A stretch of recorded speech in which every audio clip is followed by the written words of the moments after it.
Advocate Fadzai Mahere vobuda vachishoropodza program yakaitwa yeku-ZITF vari kutaura kuti to the organizers of ZITF, we can do better than this.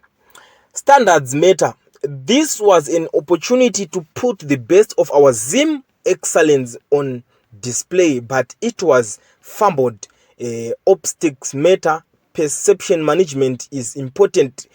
If the goal is to be a leading trade showcase for Africa and beyond, we need to do away with mediocrity. Let's put on a good show for our guests and more so for our national pride.